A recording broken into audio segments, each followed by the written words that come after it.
Hi guys, Archibald Chesterfield III, the method actor who plays Paul Pluta, and today I'm doing a review for Mario, and this here is Mario in Miami, Florida, and this is a present from his wife. Dear Archibald Chesterfield III, I hope this finds you well. Oh, just before I start, like, subscribe, tell your friends about my videos, and also look in the description for 10 ways to keep me on YouTube full-time. You can send a donation, sponsor me on Patreon, you can get a paid review. Man cannot live on Google Ads alone. Okay, I hope this finds you well. I decided to send you a snapshot of my current collection for review and recommendations. I've always liked watches, but when I discovered your channel a little over 3 years ago, my interest rose to another level, to the point that I bought my first luxury piece based on your many praises of the Omega Speedmaster Man on the Moon. Then in June 2015, I had the honor of having Archie review my collection paid for by my wife as a Father's Day present. Back then, I asked for your advice on buying either a two-tone vintage Tudor Prince or a vintage Rolex Datejust, and you gave me a number of reasons why the Rolex was a better option. I also loved the complimentary phone call you gave me on that occasion.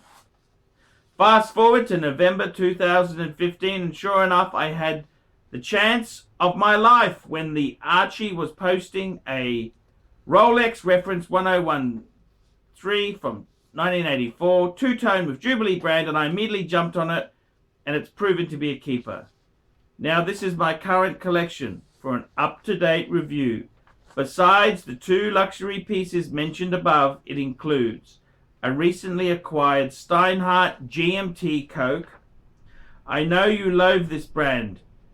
I know you loathe this kind of brand, but to me it fills the niche for the real Rolex GMT, a grail of mine.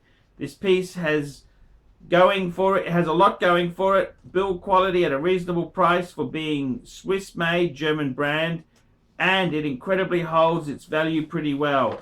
The other pieces I'll briefly mention are a Citizen Eco Drive Quartz from 2003, It's a Beta rugged watch from 2003, and I love it.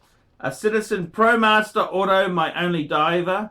My Citizen Chrono Auto Vintage, a birthday present from my father, and some other shitters not worth mentioning. I am the tick boxes kind of collector, and this is my dilemma. A new Tudor Pelagos as a luxury diver, or an Explorer 2 16570 black dial. Not keen on the Polar. In the second option, I could easily sell the Steinhardt to help the purchase of the Rolex. Now with the first option, I have all my bases covered plus 4 different brands. With this will this collection pop? Any suggestions? And this time again, the review is a Father's Day present from my wife. Present, June 18, from my wife. By the way, love your hangout with Clyde and Suckerhorn. Sending you $30 and was waiting for your response, Mario. Thank you, Mario. That is really cool to hear word from you there. That's beautiful. Thank you so much. Okay, what's my advice there? A Tudor Pelagos or an Explorer 2? Da-da-da-da! Okay, the long and the simple bit is it's very, very easy to say. You need a Rolex. A Rolex. You got to get a Rolex, guys. I mean, if you got a choice of getting a Tudor, or an Explorer 2, go for the Explorer 2, man. No brainer. I mean, let's face it. Tudor is a poor man's Rolex. That's what people who can't afford Rolex buy. They buy Tudors. They're buying Tudors. That's what they do. They buy Tudors. That's people who can't afford a Rolex. They buy a Tudor. That's what they do. It's a Tudor, okay? Now, the honest answer is the Explorer 2 GMT function watch. Man, that is so much more superior. That is so much better than a stinking Tudor Pelagos. I mean, Come on, man. Work with me, not against me. I mean, I love a quality wristwatch. There's nothing I love finer than a beautiful watch. But come on, man. Tudor sucks, okay? Tudor really sucks. I mean, be honest with you there. You buy a second-hand pre-owned Explorer 2. It's a Rolex. It's a proper watch, man. Tudor is too hip. You know that? It really, as a brand, it's really starting to shit me off, okay? I got to be completely frank with you. Personally, you want to get rid of the Stein. You're happy to sell the Steinhardt to help with the Rolex purchase? That's beautiful. You hit two birds with one stone. Get rid of that Steinhardt rubbish. Get rid of that Steinhardt rubbish. That's a piece of crap. The Citizens, we can keep those as beaters. That's okay. But, man, you got a Rolex Datejust. You got an Omega Speedmaster Man on the Moon. Get the Explorer 2, the Polar! Get the Polar, man. Get the Polar. And the Polar's waterproof. Just make sure you check the seals before taking that baby in water. Same as the Datejust. Don't take her in water without getting the seals checked, because otherwise you could have a very expensive problem. Now, I've got to tell you the truth there, man. Actually, use those Citizen beaters. Use those dive watches. It doesn't really matter if they get salt water in them. Okay, so look, I honestly say, my honest opinion is, sell the Steinhardt. Tick. Great to get rid of that. Great to get rid of that thing. And get the Explorer 2, man. Get the Explorer 2. Black dial. I got to tell you, I really like the black dial. The black dial, I think I'm starting to warm to it. I've owned a black dial Explorer 2. They're a super cool watch. So my advice to you, go for it. Go for it, man. Don't muck around. I would be I'd get an Explorer 2 any day over a Tudor Pelagos. My God, Tudor Pelagos, they're so passe. They are a passe wristwatch. They're not a real, you know, that's what people who can't afford a Rolex buy. Man, you're much better off to get an Explorer 2, man. That's such a, you're going to have your money retained. You're buying at the bottom of the market. It's a sports, it's a very, very decent watch, man. I definitely 100% get the Tudor. Tudor is crap, man, compared to the Rolex. Tudor is crap. Get the Explorer 2.